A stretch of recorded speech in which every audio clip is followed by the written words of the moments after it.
Ang goal ko for the next year is less makeup. Game changer. So, yung iba kasi lagi sinasabi, Lux Organics, die! Trust me. Kung matigas yung mukha mo. Best foundation. And bago to, na blendy, kaya I'm so excited. Rise of local beauty products talaga this 2023. Most used this year sa brows, guys. Winner talaga sa akin. Paano ba yung French kiss? Kala mo mga imported na sila.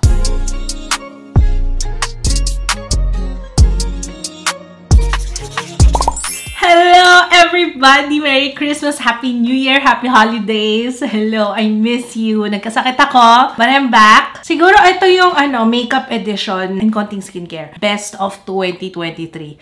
At hindi siya yung sit down, talk through, tama? Para talagang mapakita ko sa inyo kung paano ko siya ginagamit, diba? Mas informative, in short. So, kumusta kayo? Okay, I miss this! Oh my God! Alright, ang dami kaganapan sa buhay. At saka alam niyo naman, pag holiday, talagang busy-busyhan talaga tayo. At saka, ayun pa, nadagdag pa yung mga sakit. But I'm okay. Okay na tayo. Okay. So, let's start with, kunwari, galing ako sa shower. So, normally, ganyan naman talaga. Kunwari, ayun, bagong ligo ako. So, magre-ready na ako for today. Actually, alis kami mamaya eh. Seryoso, alis kami mamaya. Kaya, let's do this. Okay, kakahilamos ko lang naman, And actually, kakaligo lang. Siguro mga 1 oras na nakalipas. Ay, hindi lang. 2 oras. Tuyo na yung buko eh. First one is, alam niyo dati hindi ko to ginagawa. Pero mula na napansin ko na, ay, ang ganda ng effect sa skin ko. At saka, parang pag nag-prep talaga ako ng skin, pag nag-skincare muna ako bago ako mag-makeup, parang mas tumatagal yung makeup ko. Ngayon ko lang talaga siya na-adapt, as in sa routine ko, na, nga, ba't hindi ako mag-toner sa umaga bago ako mag-makeup,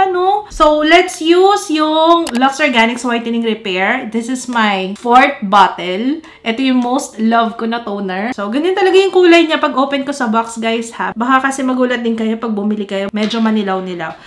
Yung nga pala, wait lang. Yung aking hair, kasi ayoko nang may istorbo. Gusto ko to kasi hindi siya yung may hapde. Ayoko talaga na may hapde sa face. May mga na-try ako na toner na parang hapdi-hapdi sa face, kaya parang ayoko siyang gamitin eh. Kasi kunwari pag meron kayong ginamit na mahapde, sometimes it's your skin telling you na masyadong matapang. So, huwag yung tiisin yung mahapde. Pagka mahapdi sa inyo, stop using muna. And then, itry niya after ilang araw. Alright, so tapos na tayo sa toner. And then, I will use yung Papaya Glutamist. Ang goal ko for the next year is less makeup. As in, less na yung i-apply ko. Pero mas gusto ko i-embrace yung aking skin. So, lately, parang naaano ko naman, maliban sa mga from time to time, ay nagkaka-pimples, wala na akong magagawa dyan, and it's normal. Okay lang yan. Ito kasi may 3 times white and ultra fine talaga yung mist niya. Pwede mo rin siyang gamitin after. So, basta gusto ko siya i-apply ngayon. Pang mabilisan na routine, ito lang yung ginagamit ko. Tayin ko lang muna siyang mag-set at ma-absorb ng skin. So, kasama siya sa pag-moisturize ng skin ko, yung mist na yan. And then, let's use, guys, game changer. Elana Glassy Skin Plus 5% vitamin C, 1% hyaluronic acid, at meron siyang pomegranate extract. Brightening Skin Serum. Abangan niyo na lang sa aking skincare favorites na, of course, nag-iisip pa nga ako kung iaano ko kasi sinasabi ko naman siya sa vlog, pero for transparency na rin siguro kung ano yung talaga yung ginagamit ko in the morning. Gusto niyo ba yun? Tapos, sa gabi. Gusto niyo yun? So, yung iba kasi lagi sinasabi, Lux Organics, ang mura kasi ng Lux Organics at saka madaling hanapin. Tsaka okay sa skin ko. Kaya, yun. I love Lux Organics. Wala na kayong magagawa. Anyway, nga pala, Elana pala yung pinag-uusapan natin. Elana Glassy Skin. Ayan, I highly recommend this vitamin C serum. Nakakalahati na ako ng bote. And pansin ko, pag magamit ako in the morning, bago ako mag-apply ng sunscreen, mas gumanda yung effect ng retinol. Kasi diba nagre-retinol ako sa gabi. Tapos sa araw, ito, ang ganda ng effect sa skin. Basta don't forget to use sunscreen, ha? Ako, kahit hindi na ako magganito, basta mag-sunscreen ako. Yun na lagi kong nire-remind sa sarili ko. Huwag akong tama rin mag-sunscreen. Hindi siya malagkit, para lang siyang tubig. Kung mapapansin nyo kanina habang pinapatak ko, diba? Parang tumutulo lang siya. Kaya sa mga takot gumamit ng mga ganyan, lalo na bago mag-makeup, kasi baka mag-oily kayo masyado, ganyan. Trust me, ito yung mga ginagamit ko na talagang kahit na pawisin ako, kahit na oily ako, tatagal talaga yung makeup. Happy Skin. I love this. Meron mas malaki nito kasi nakuha ko lang to PR. Parang kasama siya sa parang advent calendar. Hyaluronic Plus B3 Boost Water Cream. Ang ganda niya talaga, Day. Oo, dito ako naglalagay usually sa baba kasi dito yung may dry patches ako. At saka, right now, sa ilong. Kasi alam niya, galing sa sipon. Na medyo nagbabalat pa yung ilong ko eh. So, ayan, na-apply ko lang siya para lang ma-tame yung dryness dyan. At hindi ko nga pansin nyo, hindi ko siya nilalagay sa entire face. Kasi I have oily skin. Basta doon lang sa mga area na feeling ko eh, nagbabalat. Ayan, yun nga. Sa ilong and dito sa baba ng face. Ayan. Isang recommendation din, okay, kung ayaw nyo ng happy skin. Sunny's Face Dream Cream Supercharged Hydrating Gel Cream. Ayan. Isa rin marirecommend. So, after that, syempre, sunscreen. So, ang dami ko na. Pang-ina product na to. Pang-5. Wala pa tayo sa makeup. Kasi ganyan talaga ako ngayon. Pasensya na guys ha. Talagang galing ako sa ubo. Kaya, ubot sipon. Kaya, hirap akong magsalita. Okay. So, marami talaga akong maglagay ng sunscreen. Kasi, importante yan. Lux Organics Aqua Daily Sunscreen. Mula nung na-release to, ito lang talaga yung madalas na ginagamit ko. At, saka, ang ganda ng formula nito. Perfect sa mga merong oily skin. At saka, nakakalambot siya ng face. I mean, kung matigas yung mukha mo, ay nakakalambot siya ng skin. Sunscreen lang to, pero dahil parang moisturizer na rin siya. Ganyan talaga ako. Ganyan karami. Lalo na pag alam mong maaarawan ka. And huwag kayo mag-alala kasi nagsaset naman yan sa skin. Ano po? Ilang years ko nang gamit yan. Tried and tested. Always kasama sa favorites ko yan pagdating sa skincare, sa makeup kasi hindi mawawala sa routine ko yan every day. Another recommendation na same formula and also for oily skin and sa mga pawisin. Hello Glow. Ayan, 3-in-1 lightweight sun care gel. Ito guys ha, ewan ko kung may kapareho ako, pero personal preference pagdating sa sunscreen, ayoko nang malagkit. Parang feeling ko kumakapit lahat ng alikabok sa skin ko pag malagkit. Kaya ito yung mga marerecommend ko. Ayan, maglalagay din ako para mapakita ko sa inyo yung consistency niya. Parang tubig lang oh. Ina-apply ko rin yan dito sa arms. Pwede rin sa face to ha. Nilagay ko lang sa arms ngayon kasi meron na tayo sa face. Pero ayan yung dalawang sobrang recommended ko na sunscreen sa mga oily at pawisin. And another Hello Glow Lip Balm with SPF 20. Ito, lagi ko itong nakikita kahit sa grocery. Madaling hanapin to. Ayan, maglalagay na ako sa lips. Kasi skin din naman yung labi natin, no? Kaya gumamit ka rin ng SPF dyan. Kung ayaw mong mangitim, lalo na sa dagat. Kung akala nyong skin lang ang kailangan ng sunscreen, pati labi. Okay, meron na akong SPF on my lips. Pang prep din siya. So, para mamaya malambot na kasi yun din yung effect niya eh. Parang nakakalambot siya na lips. Pina-prime din yung labi. Okay, next one is primer. Careline Instant Filter or Refining Primer. Ito, para siyang yung Maybelline na baby skin dati. Yun yata yung kauna-unahan kong primer. Pero nilalagay ko lang siya dito sa cheeks kasi nga, etong cheeks ko, ang daming mga pores, kitang-kita, lalo na pag nag-foundation ako. Kaya kailangan mo ng primer na pangpalitada ba? Para smooth. After that, get ready with me Radiance Tint Peach Corrector. Kasi ito, optional, pero alam niyo na, kailangan ko to for my brows. Kasi tinatakpan ko talaga yung aking color blading dahil gusto ko mas lighter brows ngayon. So, mula nung last na touch-up ko guys sa microblading ko, hindi na ako nagpa-touch up. Actually, naghahanap ako ngayon ng kasi gusto ko siyang burahin. Para hindi na ako mag-lighten. Gusto ko kasing magpa-bleach ng hair sa kilay. Wala na nga eh. Gusto ko mabura. Naghahanap pa ako ng malapit sa akin. Usually kasi malayo yung mga gusto kong puntahan. Ayun pala, naglalagay din pala ako sa mga dark spots. Ayan, lalo yung mga pinanggalingan ng pimples. Sayaan ko lang siya muna dyan. Tapos, usually, ayan, inumin ako ng tubig. Kasi kailangan mababad. Mababad sa skin mo. Mas maganda kasi. Mas tumatagal siya. Alright, so next one is mag-apply na tayo ng foundation. Best foundation. Kasi dalawa. Of 2023 for me. Strokes and Easy. Combination. Parang in-embrace ko yung best of both worlds dito sa dalawang foundation na to. Kasi nga, si Strokes, okay yung coverage. Which I love. Si Easy naman is mas okay yung oil control. Which I need. So, yan, dalawang yan. Shade ko dito sa Strokes is medium 02. Dito naman sa Easy YF 1.5. Okay? Mix natin yung dalawa. Isang pump. ng strokes, okay? Actually, dalawahin na natin, okay? And then, si Easy, isang pump. So, ganyan yung itsura. And then, kuha lang ako ng spatula. Yan, i-mix ko yung dalawa together. Yan. Alright? And then, saka ko ngayon siya i-apply sa skin.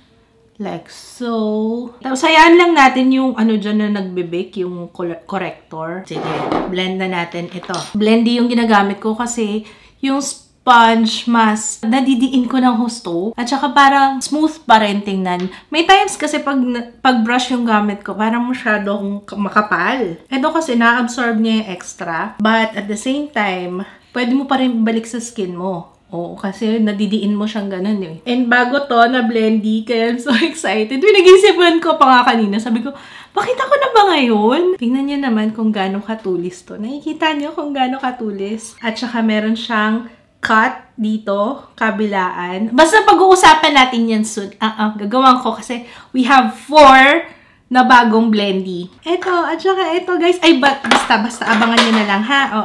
Wag mo na dito sa video na to, okay? Coming soon. Sa January ang launch niyan, okay? Yung ginagawa ko dito sa kilay, sinasabay ko na sa pag-blend ng foundation. Para mabilis tayo, ano? Tapos, syempre, papatungan ko ulit ng foundation. Kita nyo, ang ganda talaga ng lakot ng foundation. Kaya itong dalawang po, ay, perfect. Kinalimutan ko na si L'Oreal Infallible na ilang years ko ng paborito. Hindi ko alam kung na-mention ko na sa previous videos, but ang aking paboritong concealer is yung pag-brighten ha ng under eye area. Lucky Beauty. Hands down. Kung love niyo yung Maybelline na Instant Age Rewind, ito yung katumbas niya na local brand. Okay, so ilalagay ko siya dito and then dito. By the way, ang shade ko dito is Chai. Ang ganda niya. Tapos, hindi siya ganun kakapal. Yun yung gusto ko. Ayoko kasi nung, alam niyo yung nagka-crack-crack. Ayoko nang ganun. Ganito kasi yung consistency nung Instant Age Rewind. And alam niyo yan, kung matagal na kayo nanonood sa akin, paborito ko yan ng matagal na panahon yung Instant Age Rewind ng Maybelline. Alam niyo, pansin ko, sinisilip ko yung favorite ko ngayon. I'm so proud of myself. Puro local brands. Hindi ko planado to ha. Basta kung ano yung madalas na ginagamit ko. May dalawa lang na hindi local, pero majority. Rise of local beauty products talaga this 2023. Tsaka yung blendy na to, sobrang tulis kasi niya, kaya talagang pasok na pasok sa mga kanto-kanto. And it's as soft as yung extra softy. Alam ko maraming love yung extra softy, so parehong-pareho to noon. Okay, next one is yung concealer na pang takip sa mga blemishes. Okay, ayan. Alam ko kitang-kita niya yan. So, ibababad ko lang muna itong Sunny Face Multi-Stick. I love this. Ilang beses ko na ito na-feature sa IG story, sa vlog, sa lahat. Kasi sobrang love ko talaga to. Sobrang daling gamitin. Tingnan nyo. Pang ganyan-ganyan ko lang yan. Tapos kung kailangan ko mag-reapply. And don't forget guys ha, pagka kunwari re-application, don't forget to clean yung ibabaw para hindi makontaminate yung buong product. Okay? Pwede naman linisan yan with a tissue para before nyo i-store, at least tanggal yung area kung saan nag-come in contact yung product sa skin mo. Lalo na kung re-application kasi syempre exposed na yung skin mo, diba? Okay, ibababad ko lang siya. Hindi ko muna siya i-blend out. Okay, next one is Strokes Face Sculpt in Almond. Okay, kung gusto ko ng pang matagalan na contour, nag-cream muna ako. Kasi pag powder, lalo na pag oily ka at pawisin ka, ang bilis mabura niyan. And then maglalagay na rin ako dito sa nose. Dito, okay. Ayan. Ganyan yung itsura sa ilalim, okay? And then I will use this one. And also bago to. Ito kasi iba yung nito mas matigas siya. So perfect pang apply ng mga cream products. Okay. Basta coming soon po. And then, apply ko lang siya. Gusto ko tong strokes. Kasi naaalala ko sa kanya yung paborito kong Fenty contour stick. And again, ang shade ko dito, ito na yung pinaka-perfect na shade sa akin. Not too warm, not too cool, sakto lang.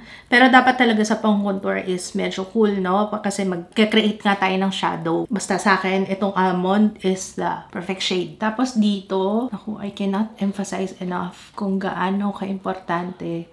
Ito, lalo na kapag may pictorial kayo, ay naku, sabi ko sa inyo, laking tulong nung nagko-contour ka. Lalo na pag cream ha, mas maganda talaga cream. Pag may pictorial ka or may photoshoot ka, don't forget itong area na to kasi talagang aangat ang jaw na nawawala. O, diba? Pansin nyo, ayan, umangat yung jaw ko. Diba kanina hindi yan makita? O, ngayon kitang-kita na siya. Ito pa pala, the nose. Tapos, maglalagay na ako ng blush. Kasi, again, ulitin ko, oily skin ako at saka pawisin. Pag nilagay ko kasi powder lang, pag pinagpawisan ako at nag-oil up ako, nag-blot ako, parang yung blush ko nawawala. So, ang technique dyan is mag-apply ka na ng cream before ka mag-apply ng powder. Para pagka nawala na yung ilang layers sa ibabaw ng face mo dahil sa kaka-blot mo, ganyan, may kulay pa rin yung cheeks natin. Kasi nga, meron tayong cream na ginamit. Most used this year, itong EB Pillow Pop Liquid Blush in the shade Fresno. Day. Kung gusto mong pang matagalan talaga. Ito kasi kahit na hindi ako mag-foundation, kunwari ito lang, tas powder, ito talaga ang aking go-to. Tsaka ang dami nito, guys. Ang laking, talaga, tipid. Ayan, dagdagan ko pa. Lalagay din ako ng konti dito sa nose. Yan. Gusto ko kasi yun, parang nilamig lang, ganun. Tsaka, totoo ako, nakakabatang tingnan pag may blush. Sa akin lang naman, ewan ko. Mga 16, charlock. Ito lang yung ginamit ko ngayon. Pero marami talaga akong favorite na blush sa ngayon. I also use, favorite ko rin, of course, yung Get Ready With Me Cosmetics. This one is gelato. Alam nyo na, yung cheesecake yung paborito ko. Pero ito yung lately na-discover ko na bagong shade. Ang ganda-ganda. Ayan, yan yung gelato. Isa rin sa madalas kong gamitin to. At saka yung Teviant na Velvet Drop na Sex Appeal. Oh my goodness. Ito, kahit nadamihan ko talaga sa face ko. Ay, day, ang ganda-ganda. Tingnan nyo naman yung shade. Tingnan nyo yung shade. Oh my gosh, ang ganda-ganda. Para siya nagiging brownish ng konti. Kaya may effect siya sa skin na very, very natural lang talaga yung dating. Siguro nakatulong yung merong konting brownish tone sa kanya. So again, tatlo yung marirecommend ko na blush. Ever Bilena na Pillow Pop Liquid Blush. We have the Get Ready With Me Cosmetics Milk Tint in Gelato. And last one is yung Sex Appeal ng Teviant. Sa powder, meron ako ditong tatlo na most used. Okay, first one, yung ginagamit ko pang set or pang bake. Itong Easy Translucent Finish na Weightless Loose Powder. So, kapag nagkikrease yung sa ito din, okay din itong translucent powder na to. Pwede rin siya pang sa lips mo. Kung gusto mo mas tumagal ang inyong lipstick, pwede kayong maglagay niya. Basta translucent, okay? Kasi yung translucent, hindi niya maapektuhan yung kulay. Kunwari sa face, gagamitin natin siya as powder. Translucent siya, so kahit na maglagay ako, hindi maapektuhan yung aking foundation. Alam mo yun, kahit maglagay ako ng powder dito. And by the way, kaya gusto-gusto ko tong Easy kasi sobrang convenient nito at saka less yung kalat. Tapos, nag-a-adhere talaga siya sa skin. Kahit na iba na pala yung ginagamit ko na sponge, guys, ha? Hindi na yung kasama niya. Mas preferred ko yung ganito at saka yung mga patulis. Kasi mas naaabot kasi talaga yung corners. Lalagay na rin ako sa leeg. Laking tulong talaga nitong mesh na to, yung ganyan. Yung parang trampoline yung itsura. Ayan, Hindi siya makalat. Okay, sa kilay na tayo. Before ako mag-bleach ng hair ko, sobrang gamit na gamit ko talaga itong Get Ready With Me Cosmetics na Brow Lift. Unfortunately, mula nung nag-bleach ako ng hair, hindi ko na siya ginagamit kasi nga naglalighten ako ng brows ko. Ito kasi yung brow lift, kailangan wala kang anything on your skin bago ka mag-apply. Kasi pag meron, nagbubuo-buo siya. And I tried it na nag-color correct ako ng kilay kaso hindi siya maganda tingnan at saka medyo mahirap. Pero yan, I highly recommend that sa mga walang microblading. Magugustuhan niyo yan. Sa brows, guys, winner talaga sa akin, Strokes. Etong tatlong to, yan ang aking most used. Marami akong pangkilay dito, guys. Pero ito yung binabalik-balikan ko kasi sila yung pinakamadaling gamitin for me. Let's start with the Brow Sculptor Duo Soft Brown. Yung gagamitin ko, this is from Strokes. Again, meron na siyang spoolie sa kabilang dulo. Tapos ito yung pinaka-pencil. So, idodrawing ko lang yung aking kilay like so, as much as possible. Katulad nung kilay, yung buhok ko sa kilay, okay? And then, ayan, spoolie. Meron akong isa na marirecommend din na ilang beses ko na itong ginamit. Tingnan nyo, parang hindi nababawasan. Pero, ito talaga most used ko ngayon 2023. Pero, nag-stick na lang ako sa pencil for this video. And sa lahat, guys, ng eyebrow pencil na may spoolie sa kabilang dulo, ito yung pinakamalambot. Ang lambot talaga ng brush nito, grabe. Hindi siya nakaka-irritate ng kilay. May spoolie kasi na parang ang tigas, 'di ba? Pagka binrush mo. Pero ito sobrang lambot niya. Pero, it gets the job done pa rin naman kahit na malambot siya. So, kung mapapansin nyo, yan din ang ayaw ko sa kilay ko eh. Ayan o. Tingnan nyo. Wala kasing hair yan. Pag nag-oil up ako, ayan yung unang nabubura. Kaya, ang ginagawa ko dyan, tagal ko naman ang ginagawa to, ilang taon na rin. I use itong Strokes Microblade Pen Perfector in bauxite.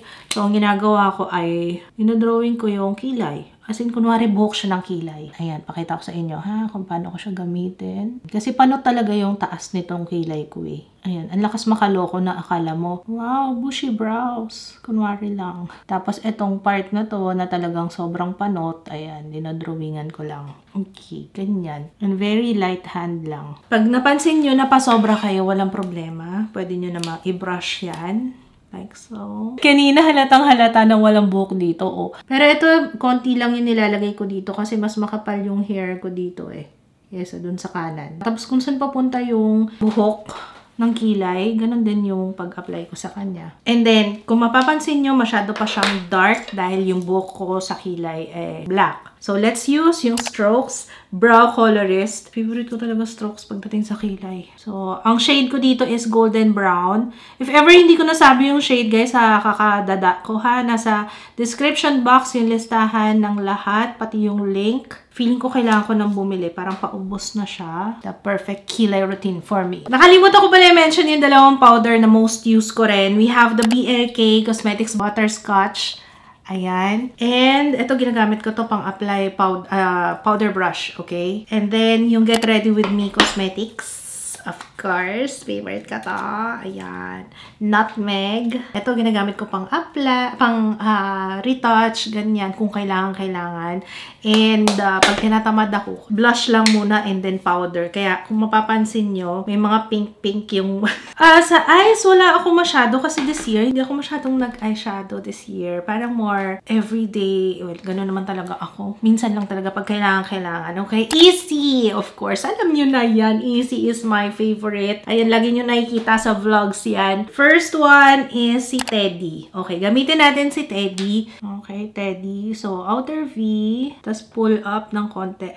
Ayan, palabas. And then, along the crease, I'm using my Eye Essentials, guys. Eye Essentials. Sa mga gustong mag-aral na mag-eyeshadow, ayan, I highly recommend Eye Essentials kasi mas matututo kayong mag-eyeshadow dito. And I prefer yung natural hair pagdating sa ganito. Kasi yung synthetic, mahirap mag-pick up ng kulay. Ito talagang na-pick up niya yung kulay. So, pag in-apply mo na siya sa eyelids, mas nag-adhere sa skin yung pigment. Okay, add more. So, ayan si Teddy. And then, along the crease. So, para i-connect ko na rin siya papunta sa pag-nose contour, diba? Ganyan. And, don't forget na i-pull palabas. Isa rin sa most used ko to this year, yung molasses kasi dark brown siya. Pero okay na tayo. Okay na ako kay Teddy. Okay? Gusto ko kasi fresh-freshan lang tayo. Okay. Okay, next. Ayan, si molasses. Okay. Favorite ko to. Pang lagay dito. So, siya na yung ilalagay ko sa entire lid. And mas prefer ko to ginagamit. Pang-apply yung aking daliri lang. Fingertip. Like so. Ayan. Ganyan lang. Maganda meron kayong glitter or shimmer na eyeshadow. Kasi siya yung nag-a-add ng glam. Kunwari ano ka na. Simple lang yung eyeshadow mo. Pero parang pang day to night. Kung kailangan mo na ng nighttime look. Ayan. Dagdag ka lang ng glittery or shimmery na eyeshadow. You're good. Ay, may isa pa pala akong marirecommend na eyeshadow. Lalo na, pinag-usapan natin, glitters. Ang ganda nitong Sisi. Promise, lalo na to. Ito. Ay, naku, day. Ito yung parang asin. Ayan, oh.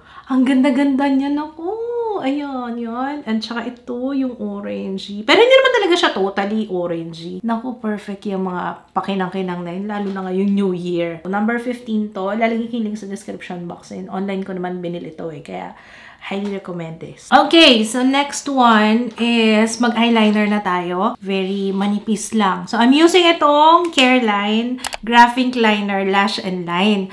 Matipid to, guys. Meron ko ng eyeliner, tapos sa kabila, mascara. Hindi ako pala gamit na mascara this year kasi alam niyo naman madalas ako naka-lash extensions.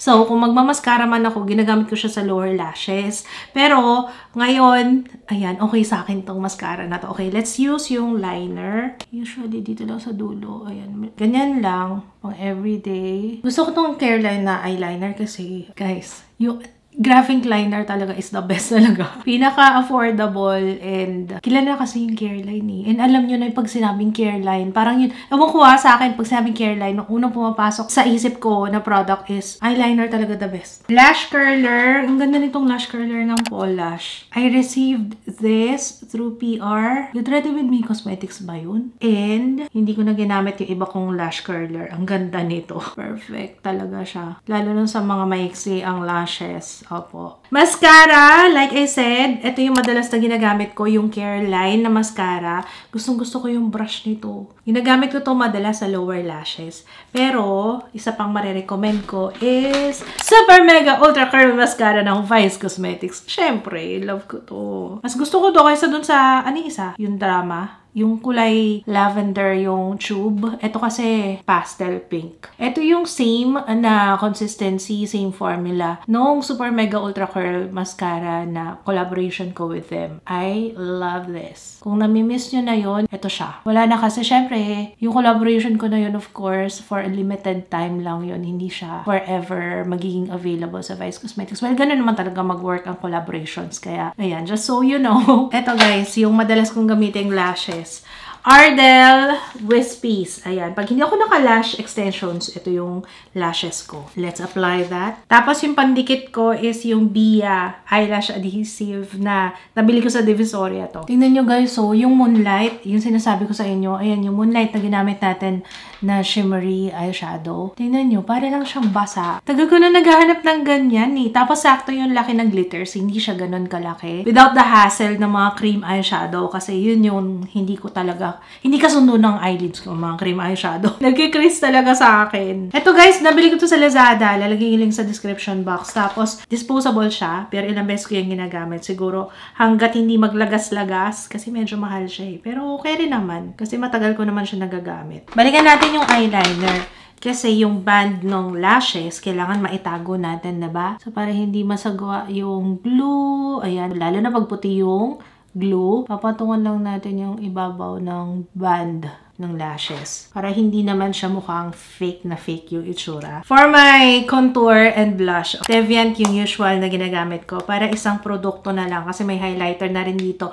Favorite ko yung French Kiss. Ilang beses ko na itong ginamit pero parang hindi ko pa na-touch yung pinaka-pan niya. Oh. Ang ganda kasi. Yan yata yung effect eh. Parang hindi halata na nababawasan mo siya pero hindi halata. Mukha pa rin siyang bago. Yung ganyang shape. Paano ba yung French Kiss? Mwah! Ganun talaga siya. I mean, Okay, doon muna tayo sa bronzer. Diba nag-contour na tayo kanina? Ito, nagdadagdag lang tayo ng warmth. I'm using yung travel brushes. Sa nose contour, balikan natin tong easy na palette ko. Kasi dati ko ano yung ginagamit ko ng bronzer, ano yung ginagamit ko na contour. Ayan lang. Pero this time, meron ako na-discover na mas maganda para sa nose. Si Haze.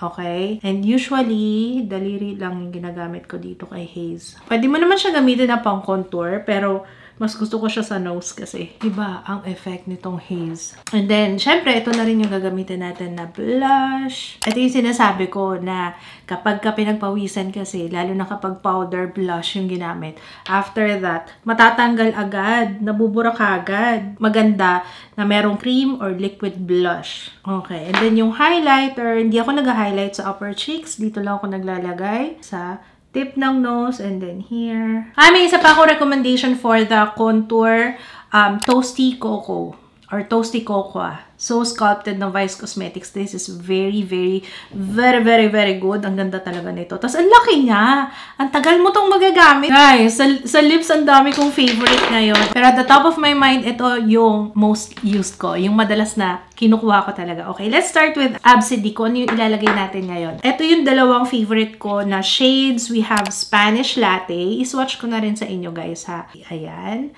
And then, ito naman, si Cold Brew. Ang ganda ng quality nito. Alam nyo, na-miss ko dito yung Maybelline ni Creamy Matte Lipsticks. Naalala nyo yun? Ganda-ganda nun, diba?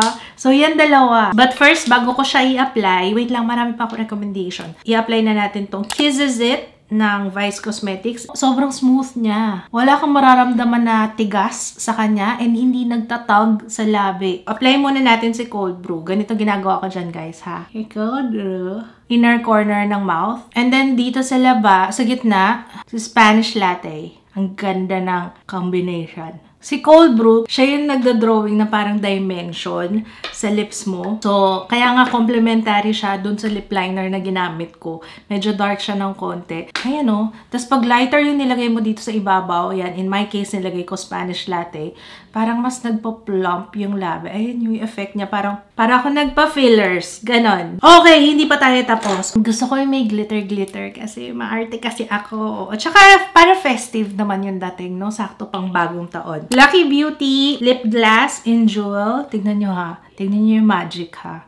Diba? Promise, tignan nyo naman. Ang gaganda ng mga local products ngayon. Kala mo mga imported na sila. Like I said, meron akong top 3 na everyday lip product na i-share. Okay. First is yung Everbilena Plus na Serum Tinted Lip Oil in Burnt Caramel. Okay, ito yung first one. If you have dry lips, tapos mahilig kayo mag-lip tint, kaso yung lip tint nyo parang nakaka-dry ng labi, ito yung marirecommend ko. Ang ganda nito sa labi, guys. Hindi talaga magda-dry yung lips nyo, okay? Pero, don't forget, mag-prep kayo ng lips, ha? Next is Lucky Beauty Smitten Dewy Lip Stain. Yan yung mga bet ko ngayon, yung may shine-shine. Okay, ayan naman. Ito yung mga hindi talaga nagda-dry sa labi ko, ha? Then, last one, yung madalas tong itinatanong kung ano yung ginagamit ko. Paggamit ko siya sa vlog. Okay, this is Bare and Bliss. Pangatlo ko na to. Most used. Ayan, Bare and Bliss Peach Makes Perfect Lip Tint in number 4. Or Never Settle. So, yung tatlong yan, most used ko na lip tint. Ito. Huwag nyo ini-small yan. Alam ko maliit lang siya. Pero ang ganda nito. Pag may event ako, ito talaga lalo na pag kailangan mo pang matagalan yung makeup mo. This is heaven sent. Careline Bubble Town Spray Setting Spray. Gustong-gusto ko talaga to. Hindi nga lang siya mabango, pero iba yung effect niya talaga sa skin. Parang nagme-melt yung foundation, yung powder na nilagay mo. Mas matagal talaga siya. Actually, tinatanggal niya yung parang powdery effect nung makeup mo. Mas nagiging slightly mukhang natural. And isa pang marirecommend ko is also itong Get Ready With Me Cosmetics na Life Proof Fixing Spray in Matte. If you have oily skin. So, ayun lang. Sana nagustuhan niyo tong video na to. Alam ko mahaba, pero I miss doing this. If you have request, feel free to comment down below. Happy New Year sa inyong lahat. And yeah, kita-kita ulit tayo sa next video. Bye guys! Thank you for watching! Guys, wait lang. I'm back. Kasi nung kinapi ko na yung clips, ayun nakita ko, sabi ko, hala, nakalimutan ko palang i-blend. Pag dito kasi, hindi halata. Kasi nakatutok sa camera, halatang halata pala siya as in ang dilaw nung concealer. Tawa ako sa sarili. Okay. So, ayan. Naglagay pa ako ng konti. Kasi ginanong ko, sabi ko, teka, totoo ba? Totoo ba? Hindi masyadong hindi ko na blend. Ayan. Ito na talaga yung pinaka-final look natin. Para kung tanga. Ano ba yung nakakahiya? Okay, yun lang. Bye!